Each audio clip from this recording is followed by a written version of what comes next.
예수님께서 부활하신 후에 40일 동안 이 땅에 계시다가 마지막에 일어났던 일을 기록을 하고 있습니다. 여러 가지 예수님이 40일 동안 부활하신 후에 바로 승천하지 않고 40일 동안 이 땅에 계셨는데, 물론 정확하게 이렇게 몇 번 한 건 없지만 대략 세어보면 11번 정도 특별히 제자들에게 나타나셨다 그래요. 예수님이 공생애를 하실 때는 그 사역의 대상이 굉장히 많았어요. 다양했는데 부활하시고 승천하시기 전까지 40일 동안은 주로 제자들에게 나타나셨어요. 그러니까 부활하신 몸은 시간과 공간을 초월하죠. 공생애 동안에는 예루살렘에 계실 때 갈릴리로 가시려면 꼭 이렇게 사마리아를 통과해서 걸어서 제자들과 함께 가셨는데, 부활하신 후에는 그런 게 필요가 없더라고요. 보면 바로 예루살렘에 계시다가 바로 갈릴리에 계시다가 또 갈릴리에서 바로 예루살렘에 오시고, 그게 시간과 공간을 초월하는 그 부활체의 모습을 보여주신 거예요.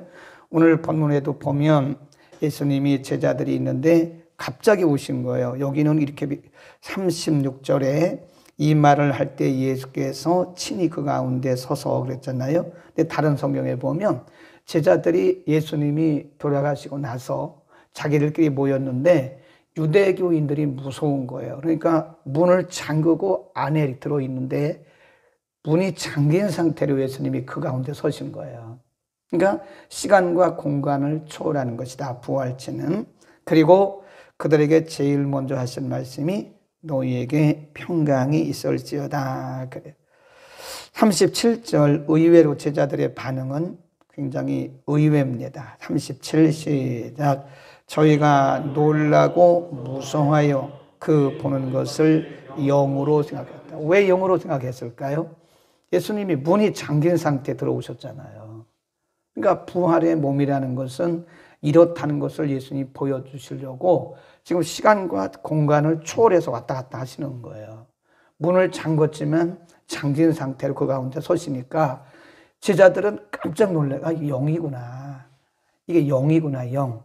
그러니까 예수 그리스도의 영이 오셨구나. 아니면 우리가 헛것을 봤구나. 이렇게 생각하는 거예요. 영으로 생각했다 그 말은 본인들이 헛것을 본 것처럼 우리가 헛것을 봤구나. 이렇게 생각한다는 거죠. 그러니까 그럴 수도 있을 것 같아요. 왜냐하면 이것을 우리가 말씀과 현실의 괴리 현상이라, 좀 어려운 말로 말하면 말씀에는 분명히 부활하신다고 기록되어 있고 예수님도 본인이 부활하실 것을 말씀하셨고 그랬는데 현실적으로 안 믿어지는 거예요. 그게 이것을 우리가 말씀과 현실의 괴리 현상이다. 그러나 써놓으시면 좋아요. 그래서 놀란 거죠, 사실은. 그래서 예수님께서 그 말씀을 쭉 설명하시면서 이렇게 그들에게 증명을 해 보이십니다. 38 예수께서 가라사대 어찌하여 두려워하며 어찌하여 마음에 의심이 일어나느냐. 내 손과 발을 보고 나인 줄 알라. 또 나를 만져보라. 영은 살과 뼈가 없으되 너희 보는 바와 같이 나는 있느니라. 그리고 손과 발을 다 보여주시고요. 40일 시작. 저희가 너무 기쁨으로 오히려 믿지 못하고 기이 여길 때에 이르시되 여기 무슨 먹을 것이 있느냐 하시니 이에 구운 생선 한 토막을 들이매 받으사 그 앞에서 잡수셨다. 영이라고 생각하니까 영은 살과 뼈가 없다. 그러나 만져봐라. 내 손과 발을 만져봐라. 그리고 제자들에게 다 만져보라고. 그리고 너희 혹시 여기에 뭐 먹을 것이 있느냐? 그리고 생선 한 토막 드리니까 생선을 드셨어요. 봐라, 나 영 아니다. 이게 부활체예요. 그러니까 이게 말씀과 현실의 괴리 현상이 있기 때문에 우리도 놀랄 때가 많아요. 그러니까 이론적으로는 믿는데 현실적으로는 그것이 안 믿어지기 때문에 이런 현상이 있는 것이다. 그러니까 제자들이 너무 기뻐가지고 도대체 이게 사실이냐 꿈이냐 생시냐 이런 거예요. 그러니까 하나님의 말씀의 세계는요, 영의 세계이면서 현실의 세계입니다. 좀 어렵죠? 그래서 우리가 현실과 말씀의 괴리가 너무 커요. 이 간격이 크면 우리의 믿음이 이렇게 될 수 있는 거예요. 그러니까 기도는 하는데 안 믿는 거예요. 그런 경우가 많다니까요.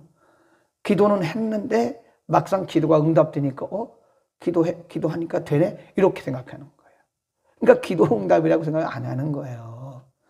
우리가 성령에 대해서 수없이 공부했잖아요. 성령은 보이지 않는 인격적이신 하나님의 영이시고 우리 안에 계시고 우리와 동행하시고 영원히 우리와 함께 우리 안에 계신다고 우리가 배웠잖아요. 근데 우리가 그것이 현실과 말씀의 괴리가 이게 크기 때문에 안 믿는 거예요. 그러니까 우연이라고 생각하는 거예요. 이 제자들의 모습과 똑같습니다. 제자들도 이론적으로 다 알고 있어요. 그리고 예수님이 거기 막상 나타나니까 안 믿어지는 거예요. 괴리 현상 때문에 그런 거다. 그러나 예수님은 그들에게 부활을 끊임없이 확정시켜 주시고요. 45절에 이에 저희 마음을 열어 성경을 깨닫게 하시고 46절부터 쭉 말씀을 하십니다. 쭉 설명을 하세요. 그 역사적으로 성경적으로 46절 이하에 또 이르시되 쭉 가면서 말씀을 하십니다. 47절까지. 그리고 하신 말씀이 이게 굉장히 중요한 말씀이에요. 예수님께서 왜 40일 동안 그들에게 11번이나 나타나셔서 이런저런 모양으로 그들에게 부활을 확증시켜 주셨나? 부활을 확정시켜 주신 이유가 뭔가? 그들에게 부활을 확신시켜 주시고 증명해 보이신 이유가 뭔가? 거기 있어요. 목적이 있습니다. 48절입니다. 시작. 너희는 이 모든 일의 증인이라. 모든 일이 뭐예요? 부활의 증인이란 뜻이에요. 내가 너희에게 이렇게 보여줬잖아. 예수님 하신 말씀이 제자들에게 너희에게 내가 이렇게 여러 번 증명해주고 확신시켜 주었잖아. 그것은 바로 너희가 나의 부활의 증인이야. 그런 부활의 증인이 되라. 그런 말씀입니다. 그 다음에 49절 시작. 볼지어다 내가 내 아버지의 약속하신 것을 너희에게 보내리니. 이게 뭐예요? 약속하신 것이 성령입니다. 이게 바로 요한복음 14장 16절 17절에 말씀하신 보혜사 성령이에요. 내가 내 아버지의 약속하신 것을 너희에게 보내리니 너희는 위로부터 능력을 입히울 때까지 이 성에 유하라. 여기가 사도행전 1장 4절과 똑같아요. 왜냐하면 누가복음이나 사도행전은 누가가 기록했잖아요. 그러니까 내용이 같아요. 이 부분 다른 성경에는 이 부분이 없습니다. 자, 그러면 오늘 본문의 중요한 핵심은 뭐냐? 너희가 내 증인이에요. 그겁니다. 너희가 내 증인이다. 그리고 이 말씀 하시고는 승천을 하셨어요. 자, 우리가 사도행전으로 가봅니다. 사도행전 1장 9절 1장 9절 이 말씀을 하시고 승천을 하시는 모습이 나옵니다. 내 증인이다라고 말씀하시고 예루살렘을 떠나지 말라고 말씀하시고 그리고 승천하세요. 1장 9절 사도행전 1장 9절 시작. 이 말씀을 마치시고 저희 보는 데서 올리어 가시니 구름이 저를 가리워 보이지 않게 하더라. 올라갔을 때에 제자들이 자세히 하늘을 바라보고 있는데 흰 옷 입은 두 사람이 저희 곁에 서서 가로되 갈릴리 사람들아 어찌하여 서서 하늘을 쳐다보느냐. 너희 가운데서 하늘로 올리우신 이 예수는 하늘로 가심을 본 그대로 오시리라. 그래. 이거 줄거 놓으세요. 예수님이 이 말씀 다 하시고는 이제 천사들과 함께 구름을 타고 하늘로 올라가셨어요. 그리고 그 천사들이 제자들에게 증거하기를 뭐라 그랬냐? 왜 이렇게 쳐다보고 있느냐? 이제 너희가 예수님께서 하늘로 올라가신 것을 봤지 않냐? 그대로 이 땅에 다시 올 것이다. 이게 예수님이 재림하신 모습이에요. 그러면 이제 승천과 그리고 예수님의 재림 사이에 우리가 할 일이 뭐예요? 부활의 증인입니다. 자, 1장 4절로 갑니다. 사도행전 1장 4절. 시작. 사도와 같이 모이사 저희에게 분부하여 가라사대 예루살렘을 떠나지 말고 내게 들은 바 아버지의 약속하신 것을 기다리라. 성령을 기다려라. 뭐 하기 위해서? 부활의 증인 되기 위해서. 자, 우리 마태복음 28장으로 갑니다. 예수님께서 승천하시면서 제자들에게 하신 말씀. 마태복음 28장 19절. 굉장히 웅장하고도요, 아주 준엄한 시간입니다. 지금 승천하시기 전에 승천하시면서 예수님이 제자들에게 하신 말씀, 아주 준엄한 말씀. 19절 시작. 그러므로 너희는 가서 모든 족속으로 제자를 삼아 아버지와 아들과 성령의 이름으로 세례를 주고 내가 너희에게 분부한 모든 것을 가르쳐 지키게 하라. 볼지어다 내가 세상 끝날까지 너희와 항상 함께 있으리라. 그래서 19절 20절을 뭐라고 하냐면 지상명령 그럽니다. 여기서 지란 말은요, 땅 지자가 아니에요. 따 지자가 아니고 클 지자입니다. 크다, 거대하다 그런 뜻이에요. 그래서 Great Commission, 큰 위대한 명령. 그래. 예수님이 승천하시면서 제자들에게 그리고 오늘날 모든 교회들에게 하신 준엄한 명령이 뭐냐? 너희는 가라. 영어 성경에 보면 go, 제일 먼저 명령형 동사가 나와요. 가서 모든 족속으로 제자를 삼으라. 그리고 그들에게 세례를 주라. 이 세 가지 동사가 나와요. 이게 바로 선교 명령이라는 거예요. 복음을 전하라는 복음 전도 명령입니다. 그 다음에 마가복음 16장. 오늘 말씀 중요하죠. 이거 잘 써놔야 됩니다. 마가복음 16장 15절. 16장 15절부터 18절까지 읽습니다. 시작. 또 가라사대 너희는 온 천하에 다니며 만민에게 복음을 전파하라. 거기 줄 그어놓으세요.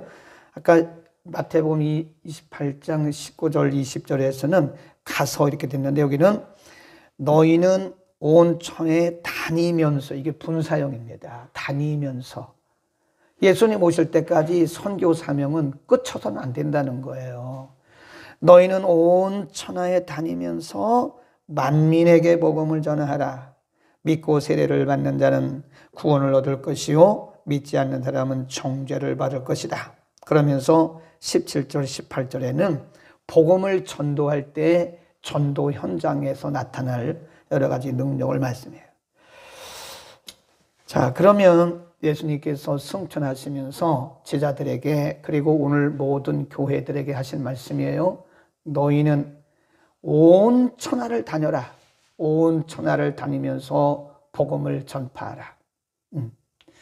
온 천하를 다니면서 온 민족에게, 모든 민족에게, 그 민족이란 말이에요. all souls인데 어떤 번역에 보면 이 tribe이란 말은 부족이에요. 부족. 이거 옛날 번역에 보면요, 이게 이 족속이란 말이에요. 트라이브 이렇게 되어 있어요. 족속, 부족.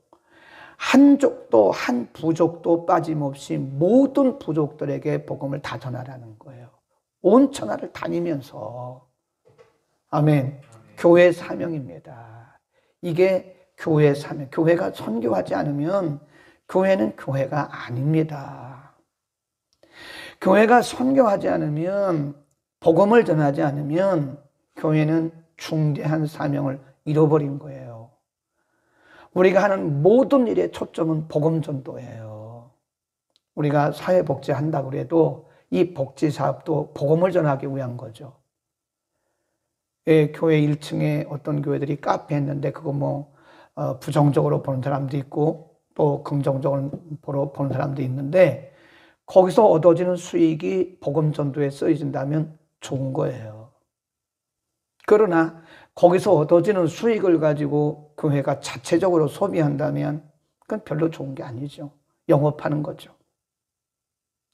교회가 무슨 일을 하든지 뭐 카페를 하든지 뭘 하든지 간에 교회가 하는 모든 사업은 다 복음 전도에 초점이 맞춰져야 돼요. 네, 그래서 아멘. 우리가 살아가는 가장 중요한 목적도 복음 전도예요.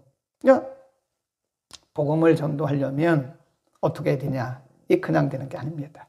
그러니까 아까 우리 읽었잖아요. 사도행전 1장 4절에 예수님 뭐라고 그래요? 너희는 예루살렘을 떠나지 마라 그러잖아요. 예루살렘 떠나지 마라. 뭐 할 때까지? 아버지의 약속하신 것 뭐예요? 성령. 성령의 능력을 비울 때까지 예루살렘 떠나지 마라. 성령의 능력을 받지 않고 나가야 증인될 수 없다 이거예요. 우리가 복음 전도하는데 성령 능력 받지 않으면 복음 전도 못합니다. 그래서 1장 8절에 이렇게 말씀해요. 1장 8절 6절부터 읽을까요? 저희가 모였을 사도행전 1장 6절입니다. 시작. 저희가 모였을 때에 예수께 묻자와 가로되 주께서 이스라엘 나라를 회복하심이 이때니까? 그러니까 제자들이 물어본 거예요. 예수님 승천하기 바로 전에 선생님 언제 오세요? 그러니까 이렇게 말씀하세요. 7절 시작. 가라사대 때와 기한은 아버지께 자기의 권한에 주셨으니 뭐래요? 너희의 알 바 아니라 이거예요. 어떤 분들이 쓸데없는 일을 가지고 시간 낭비하는 분들 많아요. 예수님은 언제 오시느냐? 예수님 뭐라고 그래요? 너희 알 바 아니야. 그거는 아버지의 권한에 있는 거야. 그러니까 이단들의 특징이 뭐냐면 쓸데없는 걸 가지고 시간 허비하는 거예요. 뭐 예수님이 언제 오신다? 그거 우리 알 바 아니잖아요. 오늘 오시더라도 우리는 우리 일을 하면 되는 거잖아요. 왜 쓸데없이 예수님은 언제 오실 거 그런 탁상공론이나 하고 있냐고. 나가서 복음 전해야지. 예수님 분명히 단호하게 말씀했어요. 예수님은 언제 오십니까? 그건 너희 알 바 아니야. 그것은 하나님 아버지께 속한 것이야. 근데 가끔 보면 이 교회들도요, 이게 쓸데없는 걸 가지고 시간 낭비합니다. 정말로 제가 볼 때, 이거 정말 아까운 시간 낭비하고 있구나. 네. 그래, 무슨 뭐 교단이 어디냐, 뭐 누가 총회장이나 이런 건 본질이 아닙니다, 여러분. 그걸 가지고 수억씩 허비해요. 네. 지금도 수많은 지역에서 오지에서 복음 한 번도 듣지 못하고 평생에 복음 한 번 듣지 못하고 죽어가는 영혼들이 그렇게도 많은데 거기에 복음 전할 생각은 안 하고 수억 원씩 들여서 무슨 선거하고 이럽니다. 교회 안에도 그런 게 있어요. 교단 안에도. 저는 그런 걸 보면서 가슴을 칩니다. 잘 가지도 않지만 가슴을 쳐요. 하나님이 우리 교회를 참 사랑하시고 기뻐하시고 은혜를 주시는 이유 중에 하나가요. 우리 교회는 시작 때부터 선교했어요. 사람들이 저를 미쳤다 그랬어요. 교인도 별로 없는데 외국인들 모아서 주일마다 그냥 뭐 닭 삶아주고 뭐 해주고 헌옷 모아서 또 그냥 탁 갖다 아프리카 보내고 지금은 못하지만 초창기에 막 그 썩음썩음한 아주 다 낡은 그 승합차에다가요 그냥 교회 다니면서 아주 낡은 옷 그 헌옷 모아가지고 그 배로 얼마나 보내는지 몰라요. 배로 이렇게 목동에 가면 국제우체국 있잖아요. 거기 가서 배로 보내면 한 달, 길면 2달 정도 걸려요. 참 많이 보냈습니다. 전국 다니면서 옷 얻어다가. 사람들이 저보고 미쳤다고 그랬어요. 좀 미쳤다고. 근데 미친 게 아니라 그렇게 해서 오늘까지 해오니까 하나님이 우리 교회를 기뻐하시고 쓰시는 거예요. 이 코로나 시대지만 하나님 우리 교회를 정말 든든히 붙들고 계세요. 눈으로 보이잖아요. 네. 이번 우리가 고난주 우리가 증인되기 위해서는 중요한, 물론 물질도 중요하지만 정말 중요한 게 하나 있어요. 빼놓을 수 없는 게 중요한 게 하나 있어요. 그게 1장 8절입니다. 너희가 그 알 바 아니야. 그리고 이렇게 말씀했어요. 8절 시작. 오직 성령이 너희에게 임하시면 너희가 권능을 받고 예루살렘과 온 유대와 사마리아와 땅끝까지 이르러 뭐가 된대요? 내 증인. 그러니까 이게 선교라는 것이 복음 전도라는 것이 이론이 아니라는 거예요. 그러니까 1장 4절에서 예루살렘 떠나지 마라. 예루살렘 나가봤자 너희가 성령의 능력 받지 않고는 전도할 수 없다. 증인될 수 없다. 그러니 예루살렘에 머물다가 아버지의 약속하신 성령을 받으면 너희가 그제서야 이제 내 증인이 될 수 있을 것이다. 그랬어요. 그래서 그 8절 말씀이 굉장히 중요합니다. 너희가 성령이 너희에게 임하시면, 이 말이 영어 성경에 보면 when 그래 있어요. 성령이 너희에게 임하실 때, 너희가 권능을 받을 것이고, 그리고 예루살렘과 유대와 사마리아, 그리고 저 땅 끝까지 이르러 내 증인 될 것이다. 아멘. 우리는 오늘도 부활의 증인으로 삽시다. 하나님이 우리에게 오늘 밥 먹여주시고, 건강 주시고, 볼 수 있게 하시고, 들을 수 있게 하시고, 걸을 수 있게 하시는 것은 바로 복음 전하라고 그러는 거예요. 부활의 증인도 해줍니다. 만나는 사람마다 부활의 증인될 수 있기를 축원합니다. 기도하겠습니다. 거룩하신 우리 아버지, 오늘 제자들과 마지막 시간을 보내시면서 제자들에게 부활을 확정시켜 주신 이유는 바로 그들이 부활의 증인되기 위함인 것을 오늘 우리에게 가르쳐 주셨습니다.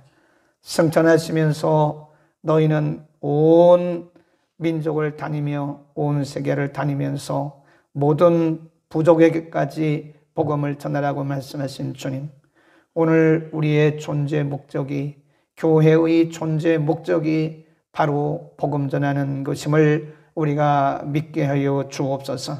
제자들처럼 하나님의 말씀과 현실의 괴리가 커서 말씀은 말씀이고 우리 현실은 현실인 어리석고 무지한 삶이 아니라 하나님의 말씀이 우리의 삶의 현장에서 그대로 적용되어지고 열매를 맺도록 우리에게 실제적인 믿음을 허락하여 주옵소서.